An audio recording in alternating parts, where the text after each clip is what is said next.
You thought it was just an affair. You had no idea what you were opening. The first thing I noticed when I pulled into my driveway after 18 months in the Middle East wasn't the overgrown lawn or the peeling paint on the shutters. It was the fact that my 2018 Ford Mustang, my pride and joy, the car I'd spent 3 years restoring, was nowhere to be found. "Welcome home, Nick," I muttered to myself, shouldering my duffel bag. The front door opened before I could reach for my keys. Melissa stood there, perfectly put together as always, her blonde hair styled like she'd just left the salon, which, knowing Mel, she probably had. "You're early," she said, not moving to hug me. No smile, no tears of joy. Just that flat statement, like I was a delivery she wasn't expecting. Traffic was light. I dropped my bag on the porch. "Where's my car, Mel?" She waved a dismissive hand. "Oh, that old thing. It was just sitting there taking up space. Craig needed reliable transportation for his consulting work, so I let him use it." Craig. I'd heard that name exactly 3 times in our video calls over the past 6 months. Each time, Mel had brushed off my questions about who he was, with vague answers about him being a family friend helping out while I was deployed. "You gave away my car to some guy I've never met?" "I didn't give it away. He's borrowing it." Mel finally stepped aside to let me in. "God, Nick, you're being dramatic. It's just a car. Just a car. The car I'd bought with my first deployment bonus. The car I'd rebuilt engine by engine, part by part, during my leave time. The car that represented every hour I'd worked to build something lasting for our family." I walked into my own house, feeling like a stranger. The furniture had been rearranged. There were new throw pillows on the couch, expensive ones. A massive flat-screen TV dominated the living room wall where my bookshelf used to be. Where are my books? In the garage. We needed the space. Mel was already heading toward the kitchen, her heels clicking on the hardwood. "Tyler's at his friend's house. He'll be back for dinner." At least my 13-year-old son would be happy to see me. Maybe. I followed Mel into the kitchen, noting the new espresso machine, the wine rack that definitely hadn't been there before, and the fact that my coffee mug, the one Tyler had made me in art class 3 years ago, was nowhere to be seen. "So tell me about Craig," I said, keeping my voice level. 18 months in the Army had taught me patience, but it had also taught me when to gather intelligence before making a move. "He's been wonderful. Really stepped up when you were gone." Mel opened the refrigerator and pulled out a bottle of white wine. It wasn't even noon. "He helped me with the finances, fixed things around the house, kept me company." Kept her company, right. "What kind of consulting does he do?" "Corporate stuff, efficiency analysis. He works with my company sometimes." Mel poured herself a generous glass of wine. She didn't offer me one. "He's very successful." Of course he was. In my experience, the guys who moved in on deployed soldiers' wives were always very successful. At least according to the wives. The front door opened, and I heard Tyler's voice. "Mom, I'm back. Is Dad really Dad?" My son appeared in the kitchen doorway, taller than I remembered, and his brown hair longer. But his grin was exactly the same. He launched himself at me, and for the first time since I'd gotten home, something felt right. "Hey, buddy." I wrapped him in a bear hug. "You grew about a foot while I was gone. Mom said you might not make it back until next week." Tyler pulled back to look at me. "She said Craig was going to take me to the baseball game this weekend instead." Craig again. I glanced at Mel, who was suddenly very interested in her wine glass.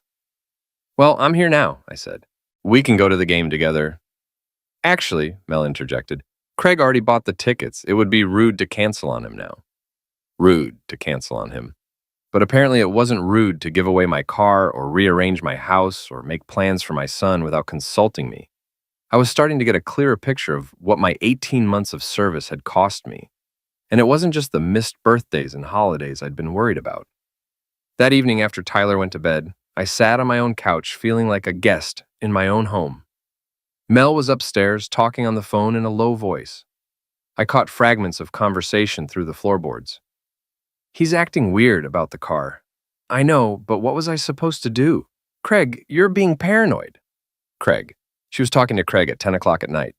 I pulled out my phone and did what any suspicious husband would do in 2023.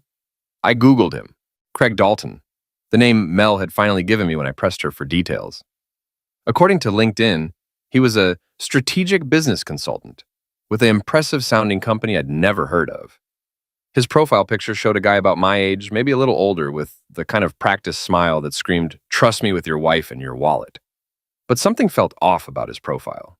The recommendations were generic, his work history had gaps, and for a guy who claimed to be local, he sure had worked in a lot of different cities. I was still staring at his profile when Mel came downstairs. "I'm going to bed," she announced. "I have an early meeting tomorrow." "With Craig?" She paused at the bottom of the stairs. "Among others."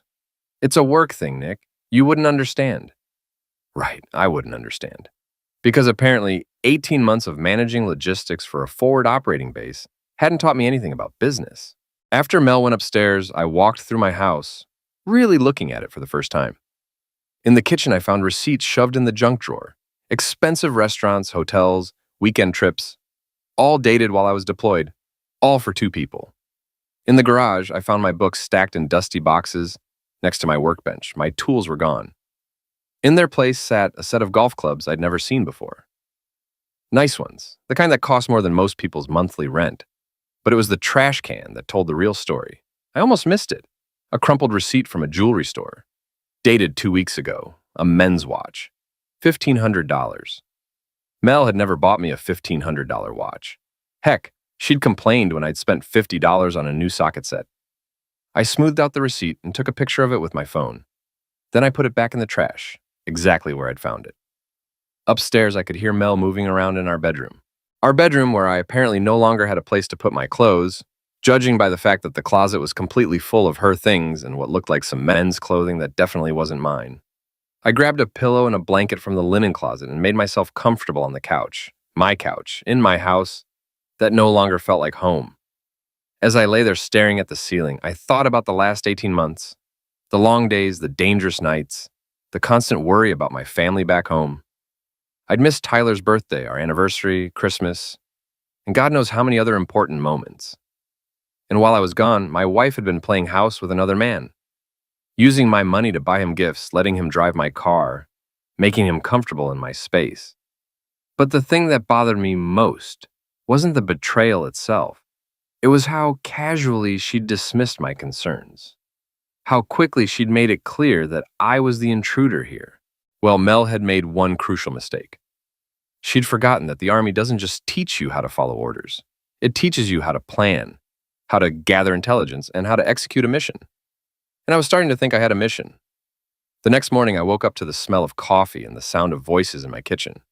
Male and female voices, laughing. I checked my watch, 7:30 a.m. Mel usually left for work by 8, which meant whoever was in my kitchen was either very early or had spent the night. I pulled on yesterday's clothes and walked into the kitchen to find my wife sharing coffee and what looked like an intimate conversation with a man I'd never seen before. He was about my height, better dressed, with the kind of artificially white teeth that suggested regular dental work. "Nick." Mel's voice was too bright, too cheerful. "This is Craig. Craig, this is my husband." Craig stood up and extended his hand with a smile that didn't reach his eyes. "Nick, great to finally meet you. Mel's told me so much about you." I shook his hand, noting the expensive watch on his wrist, the same model from the receipt I'd found in the trash. "Funny, she's barely mentioned you." His smile flickered for just a second. "Well, I try to keep a low profile, just here to help out where I can." "Speaking of which," I said, keeping my voice casual, "I'd like my car back." "Your car?" Craig looked genuinely confused. "Oh, the Mustang, right. The thing is, I've got some important client meetings this week, and my car's in the shop. Then rent one." The kitchen went quiet. Mel was staring at me with a look I recognized from our early marriage, the one that said I was being unreasonable. "Nick," she said carefully, "Craig has been incredibly generous with his time and resources while you were gone. The least we can do is say thank you and give him his walking papers." I turned back to Craig. "I appreciate whatever help you provided while I was deployed, but I'm home now." Craig's smile became more strained. "Of course, I understand completely. It's just that I've got a presentation tomorrow morning with some very important clients. Then you better figure out your transportation situation today." Tyler appeared in the doorway, backpack slung over his shoulder, clearly picking up on the tension. "Dad, everything okay?" "Everything's fine, buddy. Craig was just leaving." Craig looked at Mel, some kind of silent communication passing between them. Then he nodded. Right, well, I should get going anyway. Mel, I'll call you later about that work thing. After he left, Mel turned on me. That was incredibly rude. Was it? In my day, we called it setting boundaries. He's been a good friend to this family, Nick. While you were playing soldier, he was here dealing with real problems. Playing soldier. Like 18 months in a combat zone was some kind of game. What kind of problems? The furnace broke down in February. The roof started leaking in March. Tyler needed help with his science project. She trailed off. You needed what? Nothing. Forget it. Mel grabbed her purse and keys. I'm late for work. Tyler, your dad will drive you to school. After she left, Tyler and I sat in my car, Craig's car, technically, driving toward his middle school. Dad? Tyler's voice was quiet. Are you and Mom getting divorced? The question hit me like a punch to the gut. Why would you ask that? Because you slept on the couch last night. And you guys were fighting this morning, and... He hesitated. And what? Craig's been around a lot. Like, a lot. And Mom acts different when he's here. Different how? Tyler shrugged. Happier, I guess. She laughs more. She dresses up even when they're just staying home. And she gets mad when I ask too many questions about where they're going or what they're doing. I pulled into the school drop-off line, my mind racing. Tyler, has Craig ever stayed overnight? I don't know, maybe. His car was in the driveway when I got up a few times. Tyler looked at me with eyes that seemed too old for 13 on, Dad, I don't like him. Why not? He's fake, like, he asked me about school and stuff, but he's not really listening. And he goes through our mail. I saw him looking at your army stuff one time, taking pictures of it with his phone. Taking pictures of my military correspondence. That was interesting. Tyler, I need you to do something for me. If Craig comes around when I'm not here, I want you to pay attention to what he does, okay? But don't make it obvious. Just observe. Like spy on him? Like be aware of your surroundings. It's a good life skill. Tyler grinned. Cool. Can I get a code name? Despite everything, I found myself smiling back. How about Eagle Eye? Awesome. What's your code name? I thought about it. How about Dad? After dropping Tyler off, I drove to the address on Craig's LinkedIn profile. It was a small office building in a strip mall, the kind of place that housed insurance agencies and tax preparers. The suite number Craig had listed was a mailbox service. Interesting. I spent the rest of the morning doing what the Army had trained me to do, reconnaissance. I called the company Craig claimed to work for. According to the receptionist, they'd never heard of him. I checked the business registration database. His consulting company had been registered 6 months ago, right around the time he'd started helping Mel. By lunchtime, I had a pretty clear picture forming, and I didn't like what I was seeing. I drove home to find Craig's car, my car, in the driveway. He was supposed to be at those important client meetings, but apparently he'd found time to stop by my house while I was out. I parked on the street and walked around to the backyard. Through the kitchen window, I could see Craig sitting at my table with a laptop open and what looked like financial documents spread out in front of him. My financial documents. I watched him for 10 minutes, taking pictures with my phone as he photographed bank statements, insurance papers, and what looked like my deployment pay stubs. He was methodical about it, careful to put everything back exactly where he'd found it. When he finally left, I waited another 20 minutes before going inside. Everything looked normal, but I knew better now. I checked the documents he'd been looking at. Bank statements, tax returns, insurance policies, all the paperwork that would tell someone exactly how much money a deployed soldier had saved up and how it was invested. That evening, Mel came home late with takeout Chinese food and an attitude. I heard you went by Craig's office today, she said without preamble. Did I? Don't play games, Nick. His building manager called him, said some guy was asking questions. So Craig had contacts at a building where he didn't actually work. That was either very good preparation or very bad luck. I was in the neighborhood. You were checking up on him. Why can't you just trust me? Trust. That was rich. Coming from a woman who'd been letting another man go through our financial records while I was deployed. Maybe because my wife's boyfriend was sitting in my kitchen this morning, going through my bank statements. Mel went very still. What are you talking about? I saw him, Mel, through the window, taking pictures of our financial documents. That's impossible. Craig was at work all day. No, he wasn't, because Craig doesn't actually work where he says he works. His office is a mailbox service, and the company on his LinkedIn profile has never heard of him. For a moment, Mel looked genuinely confused. Then her expression hardened. You're paranoid. Deployment stress or something? Maybe you should talk to someone. Maybe I should. Maybe I should talk to a lawyer. The words hung in the air between us like a threat, which I suppose they were. Nick. Mel's voice was softer now, more like the woman I'd married. I know this is hard, coming home, readjusting, but Craig really has been a help. He's got experience with financial planning, and he was just trying to make sure we were making smart decisions with your deployment pay. Without asking me, you were halfway around the world. I had to make decisions, like giving him my car, like accepting help from a friend. Right.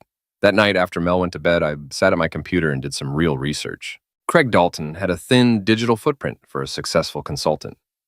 His social media accounts were recent, his professional references were generic, and his address history showed a pattern of moving every year or two. But the most interesting thing I found was a news article from Denver, dated 2 years ago. A woman named Patricia Hendricks had filed a police report claiming that a man named Craig Dalton had seduced her while her husband was deployed overseas, gained access to their financial information, and disappeared with $20,000 from their joint account. The case had been dropped when Patricia's husband filed for divorce, and she became an unreliable witness. But the details were eerily familiar. I printed out the article and added it to a folder I was starting to build.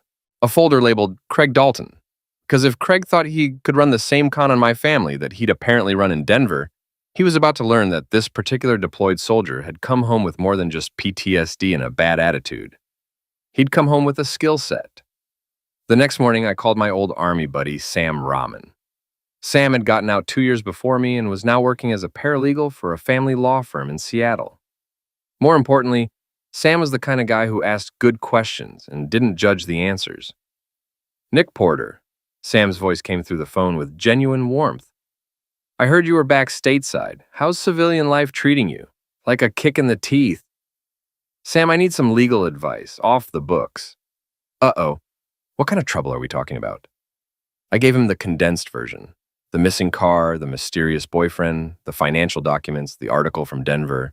Sam was quiet for a long moment after I finished. Nick, this sounds like a classic military spouse scam. These guys target deployed soldiers' wives, gain their trust, access their finances, then disappear before the husband comes home. Except I came home early, which means he's probably accelerating his timeline. You need to protect your assets immediately. Can you get to a bank today? I could, and I did. By noon, I'd moved my deployment savings into a new account that only I could access, changed all my passwords, and put fraud alerts on my credit cards. The bank manager, a veteran himself, was sympathetic and efficient. You'd be surprised how often we see this, he told me. Military families are targeted because the deployment cycle is predictable, and the wives are vulnerable. Smart move getting ahead of it. But when I got home, I found Mel in our bedroom crying over her laptop. The bank account's frozen, she said without looking up. I can't access any of our money. Our money is fine. Your boyfriend's access to our money has been revoked. Craig isn't my boyfriend! The words came out too loud, too defensive. Then why are you crying? Because he can't get to our bank account anymore. Mel wiped her eyes, smearing her makeup. Because he was helping me invest your deployment pay. We were going to surprise you with how much we'd grown your savings. By taking pictures of my bank statements and insurance policies, he needed to understand our complete financial picture to make the best recommendations. It was a good story. If I hadn't found the article about Patricia Hendricks, I might have even believed it. Mel, I found a news article about Craig from Denver. Want to hear about it? The color drained from her face. What article? I pulled out the printout and read her the relevant details. Deployed husband, vulnerable wife, financial access, $20,000 missing. That's not the same Craig, Mel said weakly. Same name, same MO, same pattern of behavior. What are the odds? Mel stood up abruptly. I don't have to listen to this. You've been gone for 18 months, Nick. 18 months. I was alone, scared, trying to hold everything together while you were playing hero halfway around the world. Craig was here. He helped me. He cared about me. He cared about your bank account. You don't know him like I do. You're right, I don't know him at all. But I know his type. Mel grabbed her purse and headed for the door. I'm staying at my sister's tonight. Maybe by tomorrow you'll come to your senses. After she left, I called Sam back. She's staying at her sister's, I told him. How bad is this going to get? Depends on how deep she's in with this guy. If it's just emotional, you might be able to work it out. If she's been helping him access your finances knowingly, Sam trailed off. Then what? Then you're looking at divorce court and possible criminal charges. Nick, you need to document everything, every conversation, every financial transaction, every contact she has with this Craig guy. If this goes legal, you'll need evidence. That evening, Tyler came home from school to find me sitting at the kitchen table with a notebook, writing down everything I could remember about Craig's visits, Mel's behavior, and the timeline of events. "Where's Mom?" Tyler asked. "At Aunt Linda's. She'll be back tomorrow." Tyler nodded like this was normal, which broke my heart a little. "Dad, can I tell you something about Craig?" "Always. Last week, when you were still overseas, he was here when I got home from school. He was in your office, going through your desk. When he saw me, he said he was looking for a pen, but—" Tyler hesitated. "But what?" "He had your laptop open, and he looked really guilty, like when I get caught playing games instead of doing homework." "My laptop? The one with my military email account, my personal files, my contact information for everyone I'd served with." "Tyler, this is important. Did you see what was on the screen?" "Email, I think, but not regular email. It looked like the kind you use for work, with all the security warnings and stuff." "My military email account." Craig had been accessing my military email account.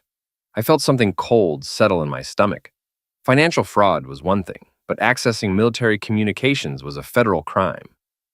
That night, I called the cybersecurity office at my old base. Master Sergeant Williams was someone I'd worked with for 2 years, and he owed me a favor. "Porter, you son of a witch. How's retirement treating you?" "Like a bad rash, Williams. Listen, I need a favor. Someone may have accessed my military email account from my home computer. Can you check the login logs?" "That's a pretty serious accusation, Nick. You sure about this?" "Sure enough to risk looking like an idiot if I'm wrong." Williams was quiet for a moment. "Give me your account details. I'll check the logs and call you back." He called back an hour later. "Nick, we've got a problem. Your account was accessed 17 times over the past 6 months, all from your home IP address, but outside your normal usage patterns. Someone was logging in during work hours, when you would have been on duty." 17 times. Craig had been reading my military email for 6 months. "Williams, I need to report a potential security breach." "Already on it. I'm transferring you to OSI. Nick, this is big. If someone's been accessing military communications illegally, especially someone with foreign connections." "Foreign connections?"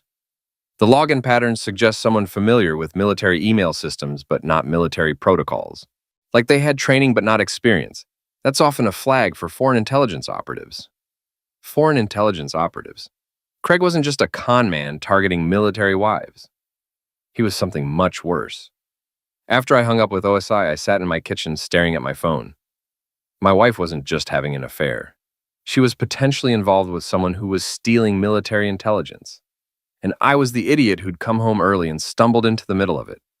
I was still sitting there when Tyler came downstairs for a glass of water. "Dad, you okay? You look like someone died." "Tyler, remember how I asked you to observe Craig when I wasn't here?" "Yeah. I need you to be extra careful around him from now on. Don't be alone with him if you can help it. And if he asks you questions about me, about my work, about anything military related, I want you to tell me immediately." Tyler's eyes widened. "Is he a bad guy?" I thought about how to answer that. Tyler was 13, old enough to handle some truth, but young enough to need protection. "I think he might be, and I think your mom doesn't realize how bad." "Are you going to arrest him? I'm going to make sure he can't hurt our family." Tyler nodded solemnly. "What do you need me to do? Just be careful and trust me, okay? Whatever happens in the next few days, whatever your mom says, whatever Craig says, I need you to trust that I'm trying to protect you." "I trust you, Dad." As Tyler went back upstairs, I made a decision. Craig had made this personal when he'd targeted my family. He'd made it serious when he'd accessed my military communications. But he'd made it war when he'd put my son in potential danger. And if Craig wanted to play games with a deployed soldier's family, he was about to learn that this particular soldier had come home ready to fight. The next morning, Mel came home with Craig in tow and an attitude that could have cut glass. "We need to talk," she announced, standing in my living room like she owned the place. Which legally she did.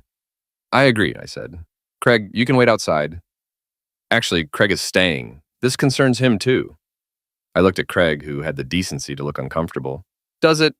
Because I was under the impression that our marriage was between you and me. Your paranoid accusations affect all of us, Mel shot back. You've been spreading lies about Craig, trying to turn Tyler against him, freezing our bank accounts like some kind of dictator. Our bank accounts are fine. His access to our bank accounts has been revoked. Craig cleared his throat. Nick, I think there's been a misunderstanding. I was only trying to help Mel manage your finances while you were deployed. I never took any money. No, you just photographed all our financial documents and accessed my military email account 17 times. The room went dead silent. Craig's face went pale, and Mel looked genuinely shocked. That's impossible, Mel said. Craig doesn't even know your email password. He didn't need it. My laptop was set to auto-login. All he had to do was open it and click. I kept my eyes on Craig. The Office of Special Investigations is very interested in talking to you about those 17 unauthorized accesses to a military email system. Craig stood up abruptly. I think I should go. I think you should too. In fact, I think you should go far away and not come back. Nick, you're being ridiculous, Mel said, but her voice lacked conviction. Am I? Craig, tell my wife about Patricia Hendricks in Denver. If Craig had looked pale before, now he looked like he was about to pass out. I don't know what you're talking about. Sure you do. Deployed husband, vulnerable wife, financial fraud, $20,000 missing. Ring any bells? That wasn't, I never... Craig looked at Mel, then back at me. That was a misunderstanding. A misunderstanding that resulted in a police report for financial fraud. Mel was staring at Craig like she was seeing him for the first time.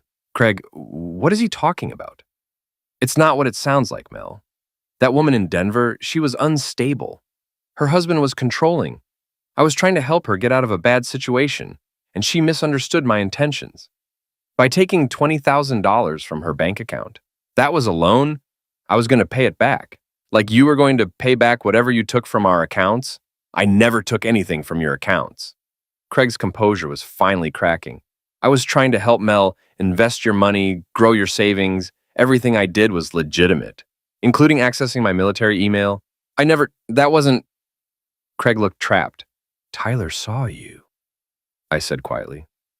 On my laptop, in my office, going through my military communications, my 13-year-old son saw you committing a federal crime. Mel sank into a chair. Oh my God, Craig, tell me this isn't true.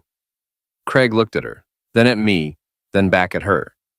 For a moment, I thought he might actually tell the truth. Instead, he ran. He bolted for the front door like his pants were on fire. I let him go. Where was he going to run to? His fake office? His fake consulting company? OSI was already looking for him, and now they had his real name, his car information, and his known associates, including my wife. Mel was crying again, but these weren't the angry tears from yesterday. These were the tears of someone who just realized how badly they'd been played. Nick, I swear to God, I didn't know about any of this. I thought he was just trying to help himself to our money and my military intelligence. I never gave him access to your email. I wouldn't even know how. You didn't have to. You gave him access to our house, to my office, to my laptop. That was enough. Mel looked up at me with red, swollen eyes. What happens now? Now OSI investigates whether my wife was complicit in a security breach. Now we find out if you're going to be charged as an accessory to espionage. Espionage? Mel's voice cracked. Nick, I'm not a spy. I'm an HR manager from Seattle. I don't even understand half the stuff you did in the Army, but Craig might, and you gave him access to everything he needed to understand it. We were interrupted by the sound of Tyler's school bus. A moment later, my son walked through the front door, took one look at his mother's tear-stained face and my grim expression and asked, Did something happen to Craig? Craig won't be coming around anymore, I said. Tyler nodded solemnly. Good. I never liked him anyway. That evening, after Mel had gone to bed early with a migraine and Tyler was doing homework, I got a call from Agent Sarah Mitchell from OSC. Mr. Porter, we've been trying to locate Craig Dalton for questioning, but he seems to have disappeared. His apartment was cleared out, his car was abandoned at SeaTac Airport, and his credit cards haven't been used since this morning. So he's gone. It appears so, but we're going to need to interview your wife about her relationship with him and any access she may have provided to your military communications. She'll cooperate. I hope so, because if we determine that she knowingly assisted in accessing classified communications, she could be facing federal charges. After I hung up, I sat in my kitchen thinking about the past 18 months. While I'd been serving my country, my wife had been unknowingly helping someone steal military intelligence. While I'd been missing my son's childhood, a foreign operative had been playing father figure in my house. But the thing that bothered me most was how easily it had all happened. How quickly Mel had trusted a stranger. How readily she'd given him access to our lives. How completely she'd believed his lies. And how close he'd come to destroying everything I'd worked for. The next morning brought more bad news. Agent Mitchell called to inform me that Craig Dalton wasn't his real name. His fingerprints had been identified as belonging to Dmitry Kozlov, a suspected Russian intelligence operative who'd been wanted by the FBI for 3 years. Your wife was in a relationship with a Russian spy, Agent Mitchell said without preamble. I looked across the kitchen at Mel, who was pretending to read the newspaper while obviously listening to my phone call. How bad is this for my family? That depends on what he was able to access and whether your wife was a willing participant or an unwitting asset. Unwitting asset. That was one way to put it. Agent Mitchell, my wife is many things, but she's not a traitor. She's just trusting. Trusting can be just as dangerous as malicious, Mr. Porter. We'll need to interview her today. After I hung up, Mel looked at me with fear in her eyes. They think I'm a spy. They think you might have helped a spy, which you did. I didn't know. That's what we're going to have to prove. The interview with OSI took 6 hours. Mel answered every question, provided access to her phone records, her email accounts, her work computer. She submitted to a polygraph test and a background investigation. In the end, Agent Mitchell concluded that Mel had been an unwitting asset, a dupe, essentially, used by a trained operative to gain access to military intelligence. Your wife is clear of any criminal charges, Agent Mitchell told me privately. But Mr. Porter, the intelligence that Kozlov accessed through your email account included deployment schedules, personnel rosters, and operational security protocols. The damage assessment is ongoing, but it's significant. Significant damage to national security, caused by my wife's affair with a Russian spy.